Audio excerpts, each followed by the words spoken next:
Hey guys, it's Jacqie Crafty. It is week 6 for Shannon's, She's Crafty's, mini paper pad class. And so I still am using my Paige Evans Truly Grateful collection.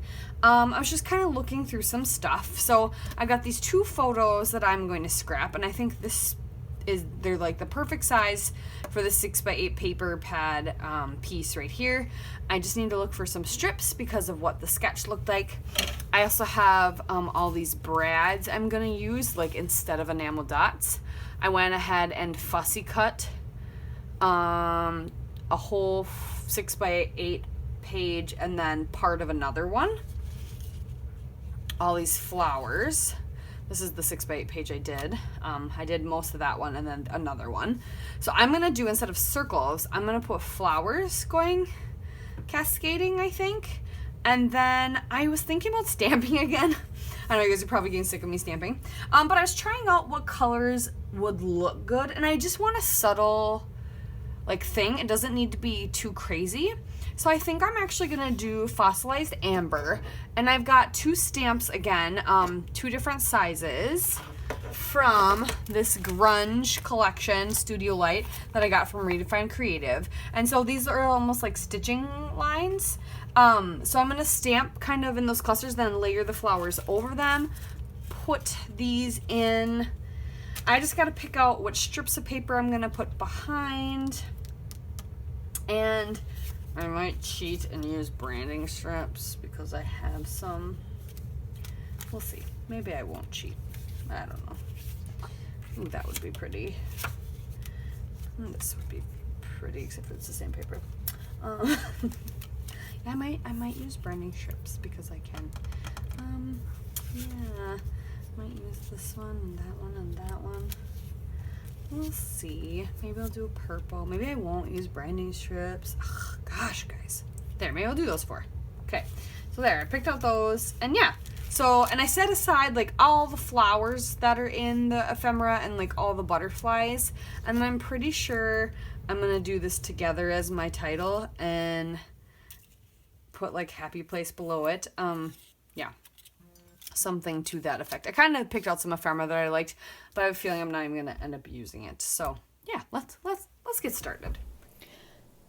So this one is in general a relatively simple design, and the longest part is really futzing with all the little either circles or whatever element you're going to use. In my case, the flowers. So I'm going to first get my pictures kind of layered up, and then finalize which papers I'm going to use for the strips. Now I half didn't break the rules and half did. I'm using 2 branding strips and 2 scraps from my 6x8 pad. So technically the branding strips shouldn't be used, but they could have been branding strips from the pad. They're just not. I'm not lying to you guys. I'm sorry. They were in my little bag. So it's fine. I just really like the colors that they brought versus other ones. So yeah, I'm just going to layer up my photos so, just like the sketch, and then get the strips put down and the photos put down just like the sketch. So no rocket science happening here. I am piecing them together though, just because you can be sneaky, and if you have strips that are not long enough, you just cut them in half, and you don't even have to cut it straight. That's the amazing thing about this. That cut that you do in the middle can be as crooked as all crooked get out, and it's gonna hide behind a photo, so it doesn't matter. The magic of scrapbooking and using scraps. Now, granted, I have a whole paper pad. There's plenty of papers I could do, but why? When I have these scraps that are exactly what I want, right? Right.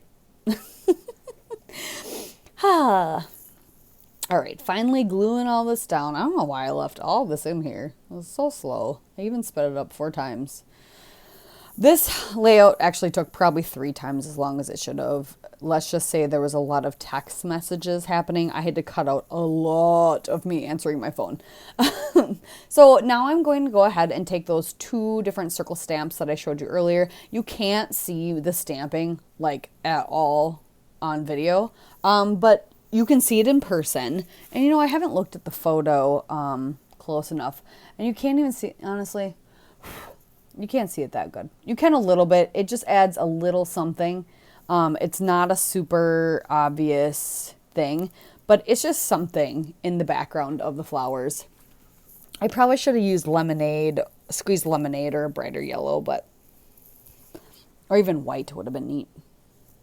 So was it a waste of time? No, because I can see it and I know it's there. Was it super impactful? It added something though. I liked it. So now I am just futzing with the flowers, figuring out where they need to go. I wanted to use a lot of the bigger ones because there are large circles in the sketch, and it looked a little better to me to use some of the bigger ones. But yeah, so I'm using some of the bigger ones first and then scattering the medium, and I wanted to keep the colors kind of evenly distributed. I didn't want like too many red in one area, too many yellow in one area. And I really like the way it turned out. I feel like I need to put a Brad over there though, now that I'm looking at the done photo. That's okay. And so, okay, got everything glued down. I popped some of them up on foam. I really like the ones that are kind of coming over top the paper, that background paper as well. And in the meantime, also I put down my title, and now I thought, if I just add a little bit, so I'm just adding a little bit of, now this you can see in person really well, add a little bit of that inking and just taking the pad and smooshing it just on the corners that are not with the flowers, and it gives it almost like a distressed look, like a dirty, not dirty, but you know what I mean, like not, yeah. And then I went ahead and scattered all of those brads. I used all of them throughout with amongst the flowers, and then I had 3 left. I put them up by that left-hand photo, and I was just washi taping the back like Sandy taught me to do. Thank you, Sandy. But yeah, that's it. So here's the close-ups. Thanks for watching, you guys, and we'll see you next time.